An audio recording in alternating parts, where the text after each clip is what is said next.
Before we get into the video, could everyone please subscribe to my channel? Thank you so much. I caught my sister getting frisky with a thug in the study. I busted them red-handed. My parents freaked out, pressed attempted assault charges, and the guy went to jail. My sister hated me for tearing her dream romance apart. She drugged my boba tea and sent me away to be the toy of some creep in the wild. I tried to escape but failed miserably. I got beaten and tortured till I died. My body was dumped into a pig pen where the pigs took care of the rest.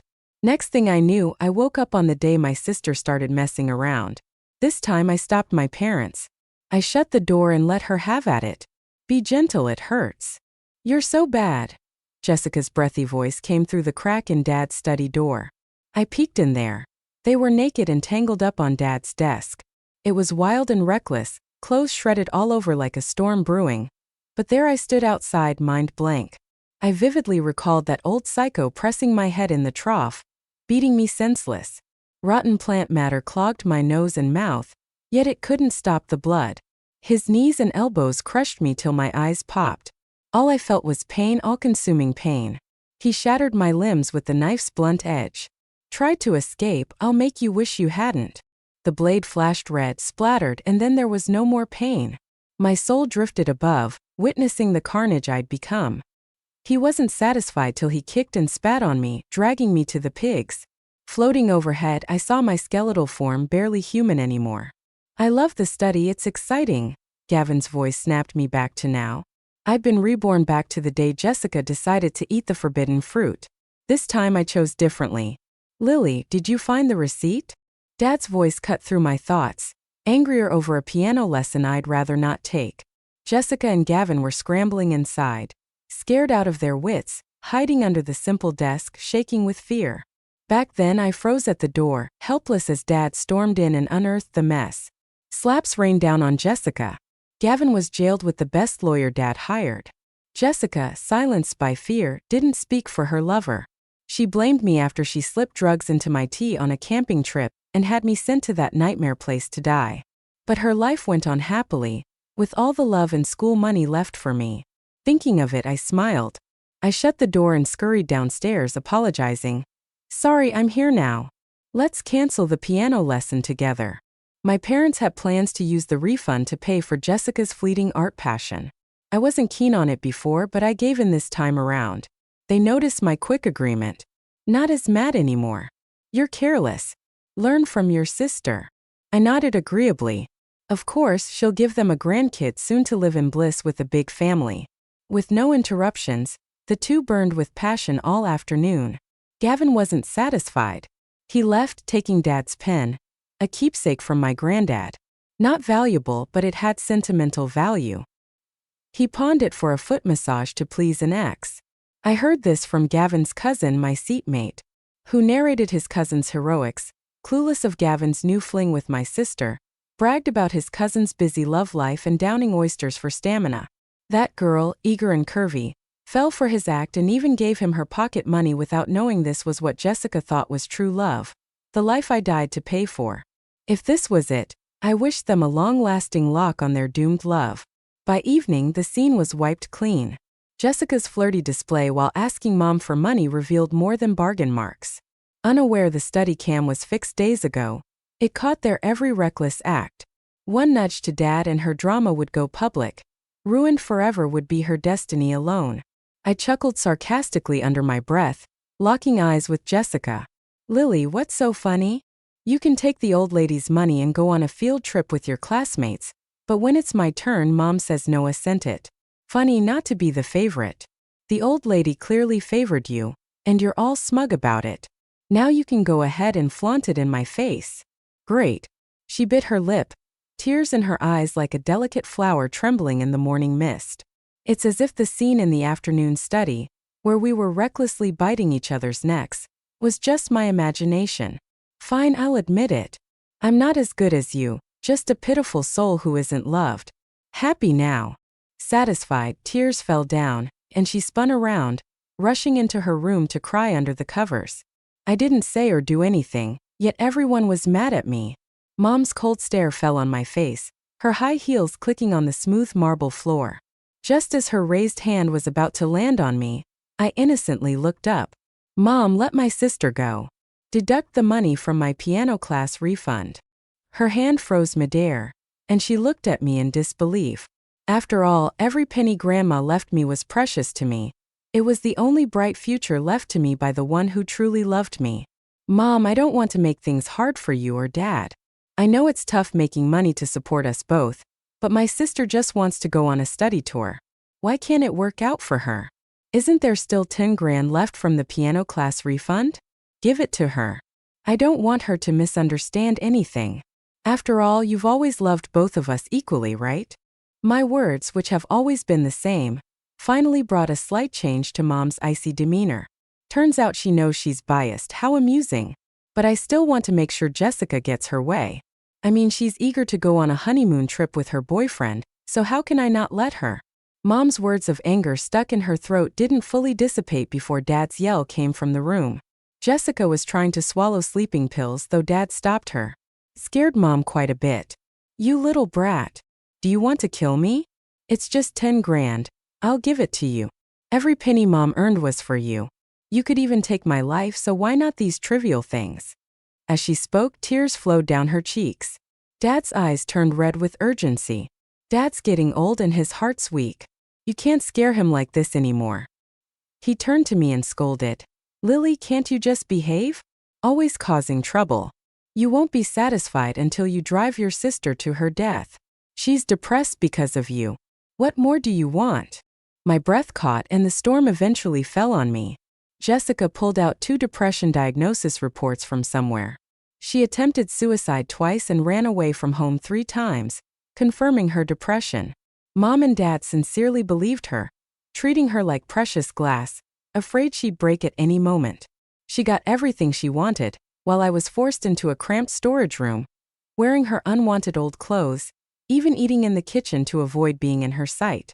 Whenever she got a taste of getting her way, she'd have a depression episode, sitting alone late at night, scaring Mom and Dad half to death. Or she'd cut her wrist, take pills, causing chaos at home.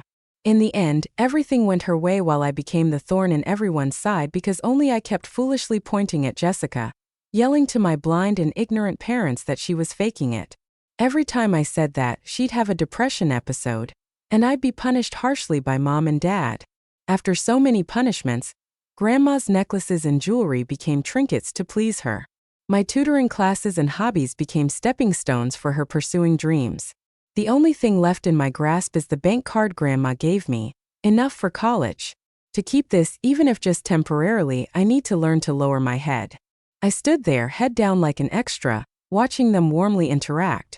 Jessica gave me a vicious glare, then threw herself into their arms, crying heartbreakingly. Why do you keep pressuring me? I'm already depressed. What more do you want? Want me dead to be happy for a bit of money? You're trying to kill me. So cruel. If having one daughter is enough, why did you give birth to me? Mom and Dad, full of guilt and softness, were so different from their harshness towards me. We were wrong. It's just a trip. If you want to go, go. In the future, we'll go along with whatever you want, they said, looking at me with cold tones. Go back to your room. Still standing here to provoke your sister? Why don't you just die along with that old thing? Isn't it enough of a disaster to us? I stood at the door, coldly watching the 3 of them, feeling utterly desolate inside. In my past life, after Jessica sent me to an old man, they actually had a chance to save me. But once Jessica had an episode, they resolutely stopped searching for me to accompany her on trips for recovery. While I was being abused by some creep, they spent Grandma's college fund for me to take Jessica traveling around the world. When I was being starved and beaten up, they flew her overseas, making pearl bracelets by the ocean in New Zealand. When I died, they were hosting a grand birthday party for her. When asked about me casually, they sneered, "We don't know which man she ran off with. Such a disgrace, we wasted 20 years raising her for nothing," closing the door. I pulled myself away from others' familial ties and buried myself in exam prep. I missed my college entrance exams in my past life. I was filled with regret. This time I'm taking control in this broken home with my parents who refused to wake from their slumber. I'm done with this life. Jessica got her field trip after all. On Gavin's social media, the latest photo shows her in his embrace, smiling, eyes full of happiness and contentment. I chuckled, shaking my head. How much sincerity was there from someone who treated her as a plaything? A few sweet words, a handful of cheap roses. That's all it took for Jessica to call it love. How laughable. Our literature teacher recently mentioned in class that early blooms in the chilly spring should take root and absorb warmth, not flaunt. When the main trunk grows into the clouds, only then can that blooming splendor color half the sky. We shouldn't rush things. They'll come when the time is right. I totally agree. I smiled a bit and turned off my phone. The now dark screen showed a text from the popular guy in the class next door asking me to a movie. I can't even see a way out for myself, so how could I expect to find love? I put my head down and tackled another tough math problem. Even though I'm slow, my accuracy is improving. I lifted my head again, and it was already late at night. Out of all the city lights, not one was left on for me. But in my heart, I've lit a fire just for myself, waiting for the day when my youth is fully spent. So I can yell out loud, I have no regrets. In a past life, my life was frozen at its most beautiful age, trapped in a cage with no sight of the vast sky. This time around, I'm going to break free from those chains holding me back and chase a brighter future. But out of nowhere, my mom slapped me across the face. Your hands are dirty from picking up trash. Not only did you steal Jessica's clothes, but now you're stealing my jewelry. I'm giving you one last chance to return my gold necklace, or you won't have a place in this house. She hit me so hard that my cheek quickly swelled up, yet she didn't stop there. Pushed around and on the verge of tears, she said, I'm just unlucky. What should have arrived early came late, and what shouldn't have come arrived first. Always blaming me for coming into her life before she was even legally married, becoming her life's half-baked disgrace. And yet the real reason for this mess, my dad showed no guilt. He stood there, arms akimbo, yelling at me like a judge. How could we have raised someone like you? We should have listened to your mom and not saved the money. We should have had you taken care of. Hurry up and kneel to apologize to your mom, and get her an even bigger, heavier gold necklace. Holding my burning cheek, I finally understood what was happening. My mom's gold necklace went missing, and without a second thought, they blamed it on me. But I clearly remembered Jessica buying gifts. Having a fancy scarf for his birthday a few days ago. Where'd she get the money for that? But my parents would never suspect their beloved daughter. They just pile the blame on me. They even took it as a chance to get me to give up the bank card my grandma left me. Looking at the security camera by their bedroom door, I smiled. It's okay, Mom and Dad. Ivy already reported it to the police. I'm not scared of having a criminal record. If I did it, I'll face the music no matter how long the time. After all, the police won't cover up for any criminal. The ones who just demanded my apology a moment ago were now in shock. They exchanged hesitant glances. Trying to stifle my sarcasm, I pointed to the camera that'll catch me if I've ever stepped foot in your room. But I haven't. My mom frowned and said, just wait, see what happens. As she went to make a confirming phone call, Jessica, sweetie, I'm not accusing you, okay? I'm just asking if you took the necklace to wear. It's fine if you did since it was meant for you. Mom's just worried someone broke in and stole it. That's all. Whatever was said on the other end must not have been good news. When my parents hung up, their faces weren't looking good. What are you standing there for? Call the police to explain it was just a misunderstanding. Or do you want your sister sent to jail? Even though I was the one who got accused and slapped, they were the ones fuming with rage. I'll never receive an apology from them. They're always so convinced they're right, as if justice is forever on their side. Okay, but I want to move into the school dorms to avoid any more misunderstandings. Can I do that to avoid the endless cycle of depression? Their fury affecting my life, I applied to live on campus. After all, I couldn't spread my wings at home since getting Jessica out of trouble was their priority. And because boarding didn't cost them anything extra, they agreed after cursing me out for a while. I managed to move to the dorms. Taking the property deed with me, I pleaded with the dorm matron and managed to become roommates with the top girl in our class, marking my first step towards my dreams. Amy will become the only direct entrant from our city this year. Her score in the last practice exam was nearly perfect, setting a national record. I can't stand on a giant's shoulders, but riding the wind she created might be enough to let a little ant like me soar. So I follow Amy around, learning her discipline and using her achievements as motivation. Even if I only improve by 5 or 10 points, it's a step closer to my dreams. I can't choose where I was born, but I can choose how to carve out the rest of my life. So I grit my teeth and push forward with heavy steps, leaving my chaotic home behind. 2 weeks flew by and Jessica was full of herself, bragging about all the fun she had. I just smiled slightly and pulled out the notes I worked so hard to borrow from the top student, copying them day and night. After my first monthly test post-rebirth, I realized my basics were ockier than I assumed. Weeks of sleepless effort couldn't erase the damage from 3 years of slacking off. I was still at the bottom of the class, but youth is all about persistence. If 2 weeks isn't enough, 10 will be. I just need to push forward as long as I don't give up. The future is still unwritten, but some people aren't keen on letting me succeed. The notes I organized and the exam papers I collected were scattered all over the floor. Jessica, with her legs crossed, sat on my bed, dirty shoes smudging the fresh sheets. "Where's the money Grandma left you? Lend me some, all right? I'll pay you back, promise." She popped her gum. In just a month, she picked up a crass, annoying attitude. I silently picked up the scattered papers, piecing together my jumbled life. Jessica deliberately stepped on my hand as I reached for a paper, grinding down with force, not giving it up. Saving it for a funeral? I'm also her granddaughter. Just because she took care of you doesn't mean all her money's yours. Give me half and I won't bother you anymore. Deal? She lazily kicked my papers, her look of disdainful charity in her eyes. Her grandma, really? Jessica never once called her grandma, it was always the old lady or the rag picker. She didn't even wear mourning clothes at the funeral. How dare she call herself Grandma's granddaughter? That money was something Grandma saved, knowing full well how my parents are, to help me through life, making sure I wouldn't wilt under their favoritism during my brightest years, even though she was having a tough time herself. She's busy cleaning toilets, the dirtiest and most exhausting job. She also goes around collecting plastic bottles and cardboard just to pay for my school and living expenses. She sold the old family house for $200,000 and left it all for me as a fallback. That eventually led to a fallout with her parents, and she passed away in her bed, filled with resentment. Why would I give the love and protection she had for me to them? When I didn't budge, she pressed harder with her foot.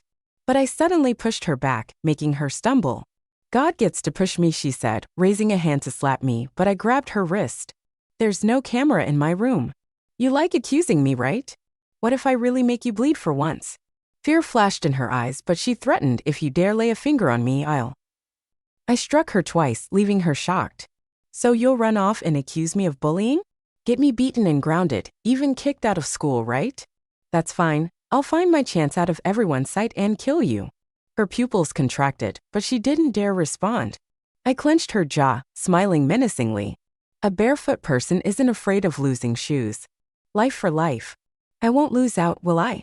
She bit her lip, glaring spitefully, yet didn't dare challenge me. I smirked, holding up my phone. The scandalous scenes on the screen changed her expression dramatically. She reached to grab it, but I easily dodged. Don't think stealing my phone erases everything. Me and my friends. Set it to autos and on social media. If I don't cancel it, it'll go out every weekend. You can try touching me, ruining your reputation is minor. But if Gavin finds out you set him up to potentially ruin his life, what do you think? Will he spare you? Jessica finally looked scared, her pretty face turned pale. What do you want? I pouted innocently. I just want to pass my college entrance exams peacefully. After they're over, I'll delete everything. She had no choice but to agree. To thank you, I'll give you a tip. Next summer, the school's organizing a trip to France. The deposit is due these days. You've always wanted to go, right? Knowing my parents, they probably won't say no to you. Her eyes sparkled as she gave me a weary look. What's in it for you? I shook my head. Nothing. I just want to complete your little love story. If I asked for something in return, it'd be another story. She could easily turn against me and call the cops, pinning threats and intimidation on me. But someone as pure as I am, how could I threaten anyone? I'm just protecting myself. She can't pin anything on me. That night, Jessica's depression hit again. She trashed a room full of stuff and our parents nearly called an ambulance. She broke down crying. What's so great about not having been to France? Do they think they're better because they have money? Just $5,000, it's not like I can't make that once I'm grown. Why trample on my dignity? This time I've got to go. Not taking this opportunity would be to die. Her acting was on point, raging, banging her head against the wall, crying till she spasmed. Dragging my parents deeper, from $1,000 they ended up at $5,000 without hesitation. And as Jessica gradually tested their limits, she didn't stop asking for more and more. But my parents were just regular working folks in this small town, barely pulling $1,000 a month together. They wore themselves out, bleeding for nothing. They turned their eyes to my room door. I stayed inside, clutching the bank card my grandmother left me, and closed the door, drowning deeper. Only they get stuck. They can't pull me down with them. Using the hard-earned money my parents doted on her, Jessica and her true love built a little love nest near school. She came late or left early just to spend time with him. I moved into the dorm, and without Jessica bothering me every other day, I stuck to the top student in our class, Amy. I asked questions and borrowed notes. Though Amy was distant and aloof, her head mostly held high. She was covered in designer brands but showed no sign of the typical rich kid's arrogance. Her short cropped hair highlighted her sharp features and made her unapproachable. People feared her, but I didn't. I admired her courage and envied her discipline. While others rested on their family's wealth, she stayed up studying to secure her top rank and scholarship. Amy, please help me with just one more question. Just one, okay? Annoyed, she was ready to move out of the dorm, grabbing her thermos cup as an escape to get water. Before leaving her seat, she froze. The thermos was filled with perfectly warm water. I nodded as a thank you. Is that all right? I also gladly took on the task of fetching water, washing dishes, and cleaning the entire dorm, even washing socks until they were gleaming white. In my past life in despair, I had done plenty of dirty and degrading work. This was truly nothing, but she felt some shame and awkwardness and only reluctantly granted me 10 minutes a day, whether asking questions or borrowing notes, strictly forbidding me from touching her stuff again. I agreed, opting for rewards over chores. Only a fool would refuse. In those 10 perfunctory minutes lay my great fortune. My prearranged questions stunned her when I laid them out. Red pen-marked areas I couldn't understand, yellow highlighted steps or solutions I questioned, and black question marks for fundamental knowledge gaps. I really want to learn. Look, these books are intact, no longer the ones Jessica, suffering depression, repeatedly tore to shreds. Her shocked gaze lingered on my face before she finally turned away. If you really want to learn, I can help you, but your fundamentals are terrible. Please get the basics down before asking me, okay? Okay. Maybe surprised by my straightforwardness and humble persistence, any thoughts she had of mocking me got stuck. Getting guidance from a pro was definitely better than fumbling through the books alone to nail the basics. I studied alongside her as she went through level 4 exams repeatedly. I was writing out vocabulary lists until they were familiar. When she studied computer science books, I was tackling physics problems. By the time her advanced math scored 90 plus, I could just pass my math tests, but it wasn't enough. It still wasn't enough. So while she was sleeping, I put in my earbuds and listened to some audio lessons. When she stood on the rooftop, staring into the distance, I was hunched over my chemistry papers, trying to finish them while she argued with her family over the phone, smashing dishes. I went through my mistakes and my study notes. If you want to cry, just cry. There's no one else here. But she just smiled bitterly and said, why should I cry? They're blind and heartless. The ones who should be slapped by reality and apologize to mirror them. It turns out being the daughter of a wealthy family doesn't exempt you from feeling invisible and overshadowed by a brother who's favored more. They were so scared Grandpa might leave his fortune to me that they locked me in the villa when he was too sick to get out of bed. I wasn't let out until after he passed. Their precious son got everything they wanted, but the person I loved the most passed away. Regretfully, I'll never forgive them, ever. In a wealthy family, favoritism can be deadly. The nasty scar on her thigh was from a car accident last year. I was hurting so much, but they just said sorry to him, glossed over it, and I was wrong for even trying to hold them accountable because no one was there to stand up. For me, Lily lives strong and keeps going. Even a lonely tree can stand tall on its own. I nodded hard and studied even more diligently. By the next monthly exam, I moved up 12 places. No longer at the bottom, she leaned back in her seat, carved her lips into a smile, and gave me a thumbs up. The March sunshine fell through the window, hitting her sharp features, and I felt like I was seeing a sword being unsheathed. That was our one-of-a-kind fierce youth, but I knew I wanted to go to college and get far away from everything in the city that held me back. My current grades weren't nearly enough. I needed to follow in her footsteps. Tackling each challenge life threw at me one by one until Jessica's teacher showed up in our class. With a worried face, she asked me how Jessica was doing. Apparently, she hadn't shown up to school for a week. Of course, I knew she was blatantly living with her true love now. I'd even seen her on the back of his roaring motorcycle, a scarlet cigarette in her mouth, laughing loudly and freely as I returned late from a night class. When she saw me, her eyes were full of mockery, mocking my dull, joyless youth trapped in a mire I couldn't escape. Stagnant like still water compared to her vibrant 18 years. But that night, my heart was bubbling and overflowing because I had finally passed math for the first time. That sense of fulfillment and joy. She wouldn't get it either.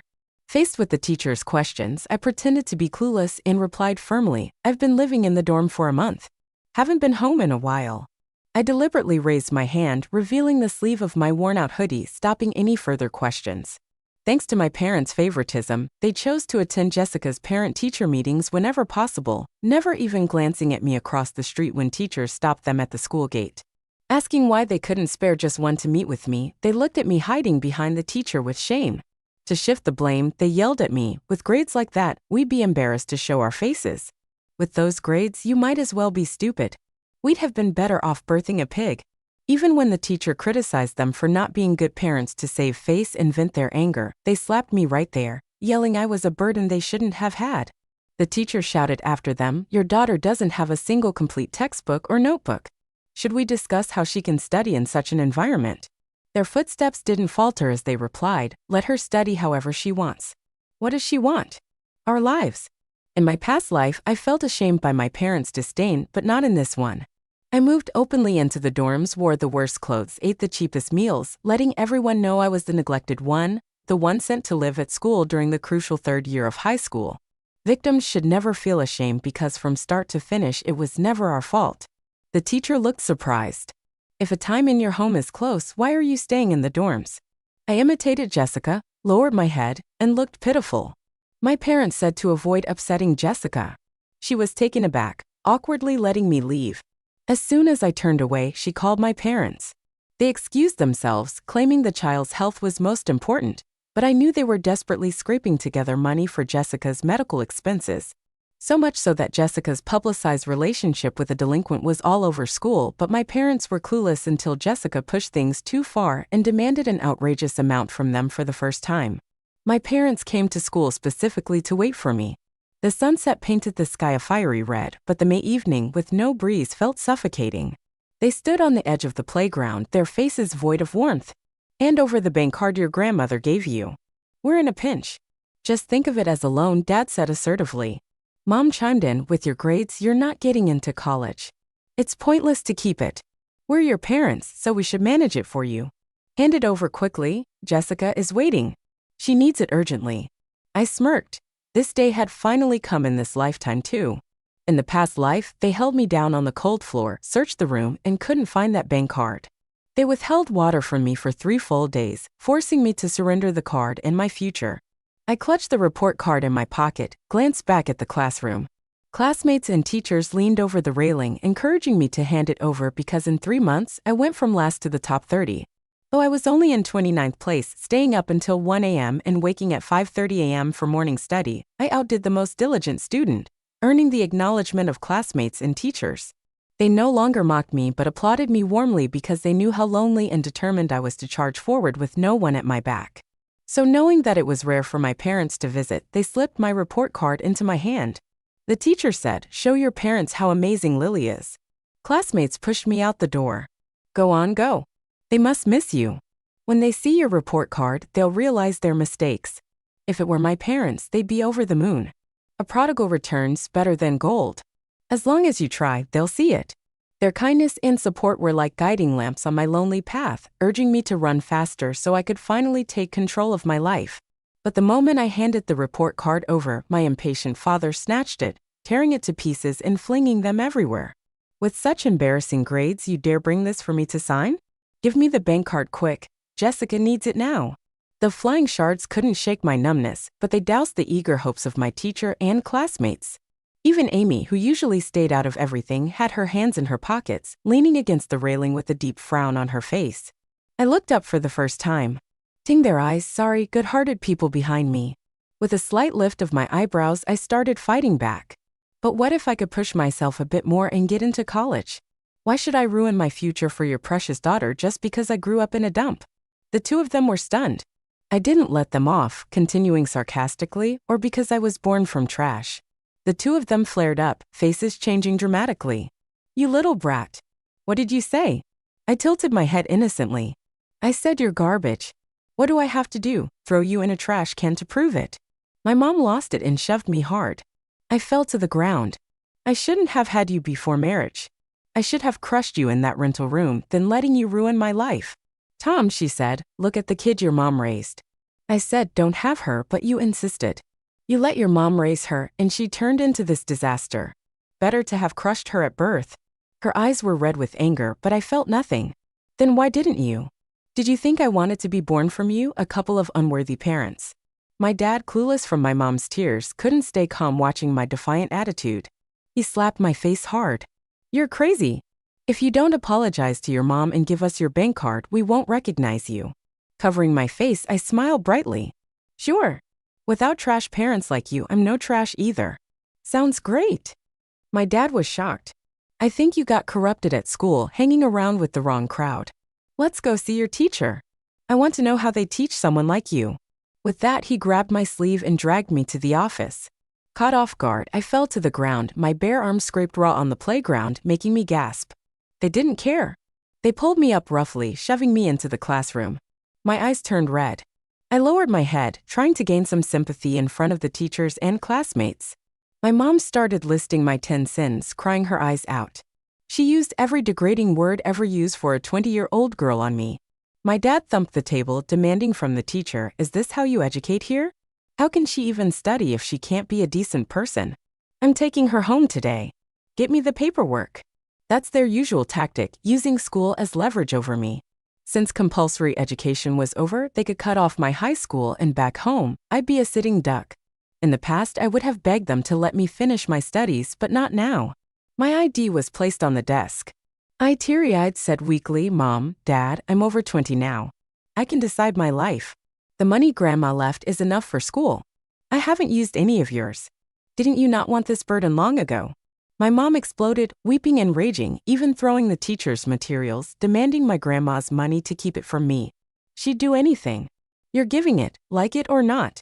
Despite the teacher's persuasion and classmates' scolding, their rowdy behavior persisted. After cursing, they tried to hit me again. That's enough. This is my office. You want to cause a scene? They paused, turning to me, breathing heavily. Lily, are you really cutting ties with us? I'm not. I cried, tears rolling down my face. I'm gonna report you for domestic abuse.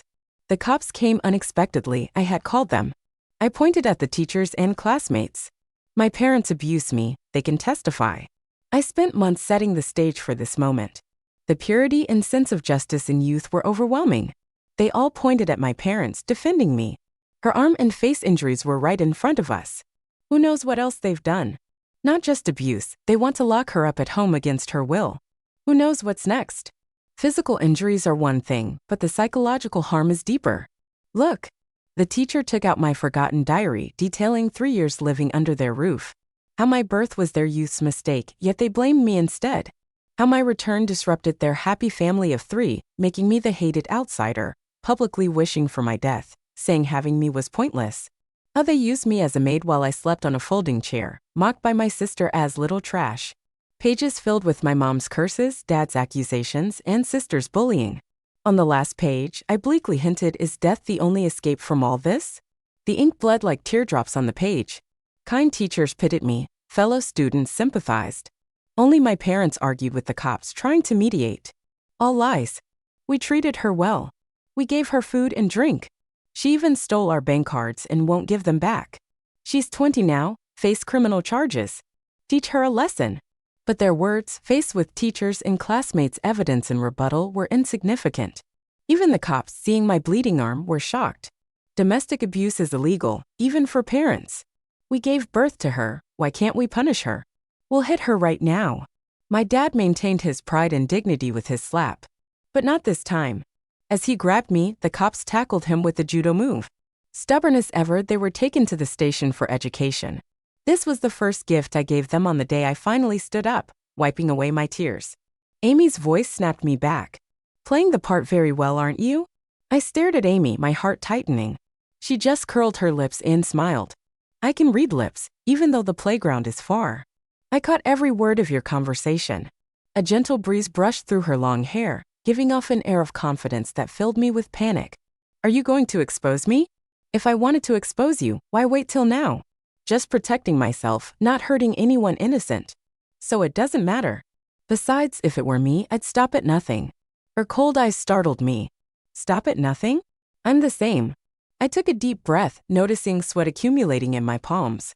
Just one more month and I can finally escape this hell. Amy, do you think I can make it?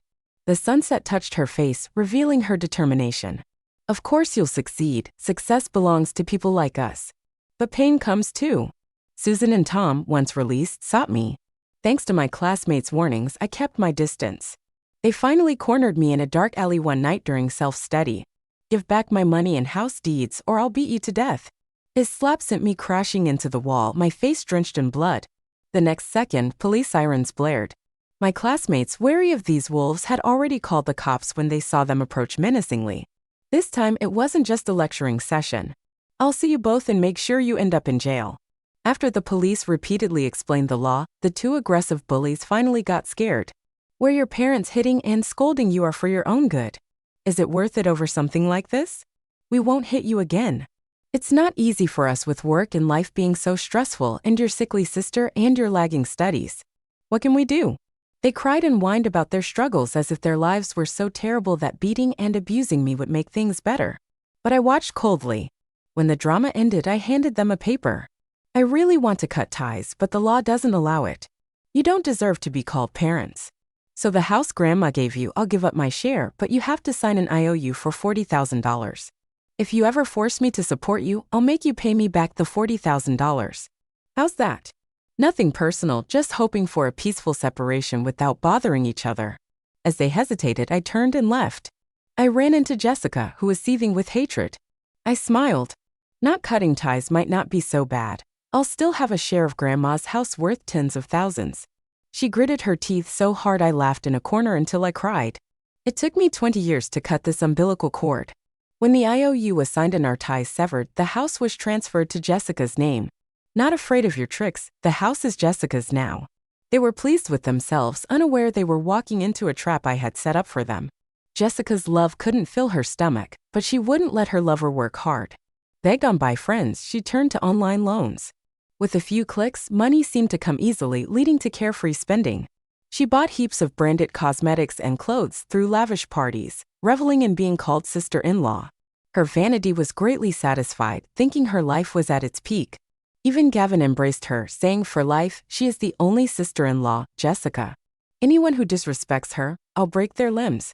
She was triumphant, having both fame and fortune until the compound interest became unbearable. Now that house was her lifeline. My scheme just made sure they'd all end up with nothing. After all, they'd never leave me even a single door or window of that house. My roommates celebrated with a cupcake and candle. Congrats on your new lease on life. From now on, today will be your birthday every year.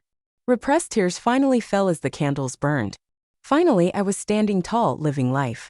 A lifetime plus 6 months now, they've got their own things to focus on, leaving me alone for now so I can take my exams. Jessica, unaware of her approaching doom, strutted up to me bragging, "You're so dumb, kicking yourself out willingly. I heard you're doing well enough to make it to college." I put on my headphones, ignoring her taunts, which only angered her. Avoiding me ashamed. Lucky me, getting depression. They have no choice but to serve me. I curled my lips in a smile. So what about you three? Why are you sacrificing yourself for Gavin? She looked at me with pity, full of scorn. Ugh, such a country bumpkin. Don't blab about love if you've never been in a relationship. We sacrifice for love. Sacrifice? So outdated. I nodded. Oh, so dear. Parents know you sold their house for true love. Will they give you their blessings? Her breath hitched, her face changed. What do you know? It's just a matter of time for them to recognize and accept me, unlike you, who will always be despised and cast out. Don't forget to delete the video. After the exams, she bumped into me, brushing past through her thin shirt. I noticed her slightly rounded belly. She was carrying a burden like me, a premature stain that would lead them to ruin. I knew she had convinced Gavin to come teach me a lesson once I deleted the video, even arranging a truck to send me to the mountains for crying. The same experience, same tragedy they hoped to replay on me. But this time, I wouldn't let them win because that old pervert finally found his way to Gavin after I put in the effort. You're living a cushy life in the city while I'm starving in the cold without even a warm place to rest. It's not fair, is it? A son living in comfort while I suffer. It's not right. From the birthmark behind Gavin's ear, I confirmed his link with the old pervert. Jessica alone didn't have the heart nor the means to send me off to the mountains. In the end, it was Gavin's idea and connections at play. This time, no sweet words from Gavin could send the old pervert back to the mountains because the old pervert had his sights on Jessica. Coincidence? Not at all. Jessica, egged on by her little brother, got a vibrant rose tattoo on her chest that hit the heart of the old pervert. In my past life, he used an embroidery needle to tattoo a rose on me, ruining my chest and back to satisfy his twisted desires. In this life, I gave that flower to Jessica. When he forced pregnant Jessica onto the couch to bite that rose, Gavin caught him in the act. Father and son fought, and the old pervert's authority was challenged. He got so mad he stabbed Gavin. That's when the cops busted in and dragged my past life's nightmare away in a pool of blood. Why did they come? Because I reported him. The evidence, another skeleton in the pig pen that turned out to be Gavin's mom. She was sold to the mountains, gave birth to Gavin, and after being nearly driven insane in captivity, she tried to kill the old bachelor but was beaten to death and buried beneath the pen. Gavin watched his mom die and felt nothing. He even cursed her alongside his dad, calling her a worthless woman who deserved to die. Women should give everything for their families, even their lives, after getting stabbed. He chose to do the right thing and betray his dad. The old pervert's crimes were many. And now prison awaits him. Gavin, worn out by the investigation about being an accomplice, hadn't come to bother Maine. The stolen time pushed me forward with exams looming. Amy got her early admission notice and went back to her mansion, leaving the big dorm to me. Before she left, she gave me her notes and exams, saying I should find them useful since I finished this stuff back in freshman year. Her silhouette, flanked by drivers and maids, faded into the distance. I opened the notebook and it said, "Break free." It's within reach. Life is worth it, and so are you. It made my eyes tear up. So I buried myself in practice tests. On exam day, I clutched the bank card close, whispering, "Grandma, having you is enough." With confidence in my stride, I walked into the exam hall. This time, my fate was in my own hands. 2 days of sweat, and as I signed my last answer, I stumbled out of the exam hall, collapsing onto my dorm bed. Half my burden lifted, the rest lay with Jessica. They owe me. Past and present, it's time to pay up. Now's perfect. Cops, I need to report a theft. The jewelry Grandma left me is missing. In the process of collecting evidence from my home, the camera in Tom's study would finally reveal all. It's a surprise I gave them, when they should be grateful for. Susan and Tom were fuming when they went to Jessica's rented apartment. Jessica, heavily pregnant, was lying on Gavin's lap, enjoying grapes. "What's the worry?" she said. "I'm the only daughter they have. The house will be mine anyway. And with the baby, shouldn't they give us $10,000 a month? We'll be fine." Gavin kissed her cheek. "You're the best, but will your parents really give us that much?" Jessica sneered. "Of course they will. If push comes to shove, I'll fake another breakdown. They always fall for it. They should work to provide for us and we can live our own happy lives." Susan could no longer hold back. She kicked open the door, pointing at Jessica, trembling with shock. "You demon, is this how you manipulate us for this riffraff? You hurt your father and me, now you want my life too." Tom was furious. "Shameless brat, pregnant at 19 with a bastard. Why don't you just die?" Jessica, whose face fell as her mask was removed, shrugged it off. "Me shameless? When you had the squirt, you weren't much older than I am. Why didn't you call yourself shameless then?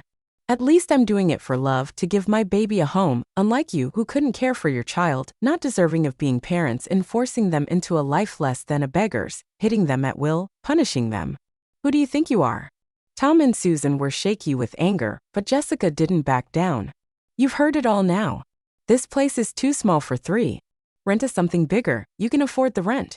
Oh, and don't forget to give some money for formula. We can sort the rest later. Want me to acknowledge you?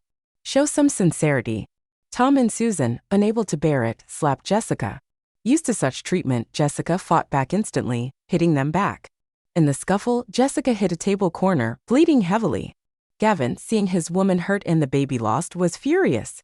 He picked up a chair, hitting Tom until he was bleeding and unconscious. With the ambulance stuck at the construction-filled street's end, it never made it through. After the chaos, Jessica's delay in receiving help led to losing both the child and her uterus. Tom, suffering a severe head injury, was left a vegetable. During the chaos, Susan had sent videos from Tom's study into the family chat. Their once pure and perfect daughter was now the talk of the town. Jessica, in utter despair, confronted Susan about it. In the hospital stairwell, they fought like they never had before. Whether by accident or intention, Jessica pushed Susan, causing her to tumble down and pass out in a pool of blood. Panicking, Jessica fled the hospital, finding refuge with Gavin in his rented room. With nowhere else to turn, they plotted to escape to Myanmar for a new life. As for their fate, I found out 2 years later from the news. Jessica was found dead, her body violated and organs removed. I heard that the body was missing limbs. Living for 2 years in such a state must have been miserable. After Gavin was completely used up, he was sealed forever in concrete after doing too many evil deeds. They experienced their downfall. After I started college, Susan tried to reach me through someone. By then, she was bedridden. She lost her house and daughter, and her husband rotted in bed, unable to be cared for. She thought of me again, trying to force me to drop out and take care of her, to even look after her till the end. Unethical internet influencers were camped outside my dorm, pushing their agenda as if they were righteous, trying to tear me down. But that IOU, along with countless classmates and teachers at my school, stood by me. The giant wave they created barely rose before crashing back, leaving Susan stuck in her basement. She finally admitted her wrongdoings, begging on camera for a meeting with me, but I didn't go. I scrolled through messages on my phone, feeling restless.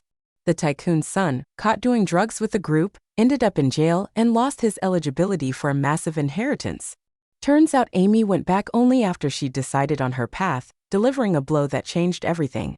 In the wealthiest families, a son in prison is no longer in the running for heir. Naturally, she became the sole successor. The girl who used to gaze into the distance finally held everything that belonged to her. A month later, I got a call from the police station. Susan was dead. They deduced that Susan, akin to a rat crossing the street, hounded by insults and revilements, became a notorious pest. No care would take the job, and alone in her struggle. He fell out of bed, hitting her head hard. The bleeding in her brain spread, leading to her death. That day, the feud between us ended the day I signed the death certificate for Susan. I stood in front of her grave and smiled. This world doesn't have that many coincidences, it only has my deliberate choices. Bless you guys for being reunited as a family. Half a year later, I visited Amy's school and met the breeze that journeyed alongside me. She grew her hair long, exuded cool elegance, and stood out in a crowd. Glowing brightly, she hugged me tightly and handed me a thick notebook, smiling joyfully. Congratulations! Just a little more effort, and I'll be here waiting for you. A life without obstacles isn't always smooth. There's still hardship and striving upwards. I believe in you.